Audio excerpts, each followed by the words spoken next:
Hey guys, this is your shop teacher, and this is my owner's review of the 2020 Triumph Bonneville T100.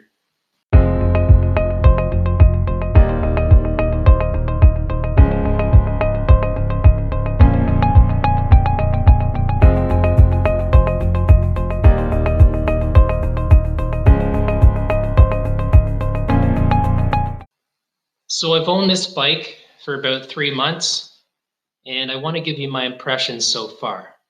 So first, let's talk about the styling.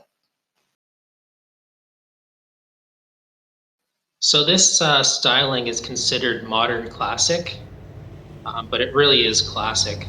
Most people don't even know what year the bike is. Um, it's really a classic throwback to the 1959 Bonneville. It looks a lot like the late 60s Bonnevilles as well. A lot of people come up to me at the gas pumps, have no idea if it's a new one or a restoration, and it just attracts so much attention. The engine, it's it's a pretty sweet motor actually. It's a liquid cooled 900cc parallel twin, and it makes 54 horsepower, 5,900 RPM, and 59 pound-feet of torque at about 3,200 RPM. So it doesn't rev too high, but it makes good solid torque. And the engine configuration is a 270-degree firing order. So what does that mean? So let's look at a picture of this particular design. It's a cross-plane crank. The pistons are not opposite one another. So one isn't at the top and one at the bottom. And they're not moving together either. So what this means is the crank pins are positioned 270 degrees apart from each other. So this configuration produces more of a V-twin sound compared to classic 360-degree engine configurations or some 180-degree twins that have a bit more of a sportier sound. I have to say this engine's very smooth, slightly lumpy at lower RPMs, but what I like about it is the character. So it just has a kind of a hot rod, refined, deep sound to it. You can obviously tell that Triumph spent a lot of time tuning the exhaust to get the proper exhaust note that they were looking to get. The transmission, it's a 5-speed gearbox. In my opinion, this bike is perfect with 5 gears. It travels at 100 kilometers an hour, revving about 3,400 RPM. So it feels pretty relaxed to that speed. Anything faster, and honestly, I don't think this is the bike for you. If you're going 120 kilometers or more, even if you had an extra gear, it gets pretty windy, but it's very comfortable at 100 kilometers an hour or, slower. So the clutch, super light, modulates well. The grab point is easy to find. It's just an easy bike to ride. The gear changes are very positive. Not always the smoothest gear changes. It's a very mechanical feeling gearbox, but overall, the whole transmission works really well.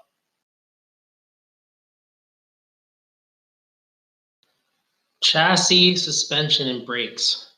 All right, so it's a pretty standard motorcycle. Has a steel frame. Obviously, no engine is a stressed member, no adjustable suspension dampening. It's a retro bike. It has a retro feel to it. Has a retro chassis, and the suspension is adequate. Handles 2 people quite well. Don't really notice a big difference when putting another person on the back. It's not super plush. It's not super sporty. The brakes are also adequate for this style of bike. More powerful than you would think. It has a single disc brake up front and a single one out back, but overall the brakes work predictably and they work smoothly.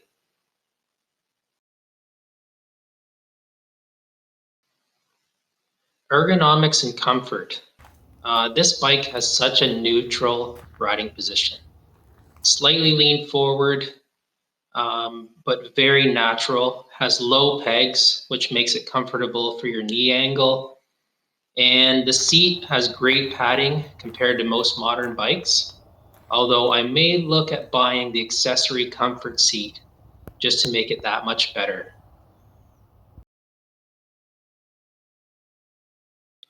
Maintenance. I do find this bike super easy to work on. I prefer to do all my own maintenance as much as I can, with the exception of some of the electronic problems that I might run into, I would take to the dealer. But as far as chain maintenance, super easy. I usually take one exhaust pipe off so I can get at the whole chain. And then I just use a floor jack to lift the bike up to get the back wheel off. And then I can lube the chain, I can clean it. Pretty easy to get at. As far as oil changes, also very easy. Everything is underneath the bike. Super easy to get at. The oil filter is pretty easy to get at as well. So as far as maintenance, it's a simple bike and it's easy to work on.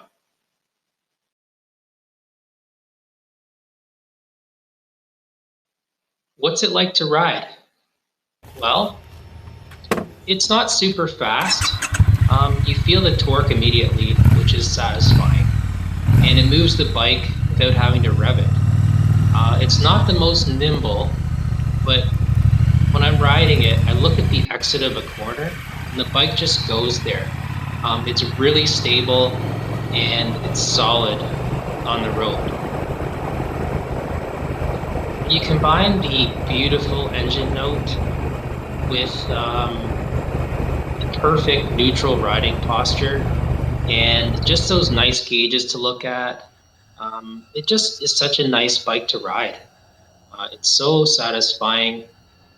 It is simple, so you can just enjoy the ride. You can take a look around and take in the sights, and just enjoy what motorcycling used to be. And I think Triumph has really captured that modern retro feel.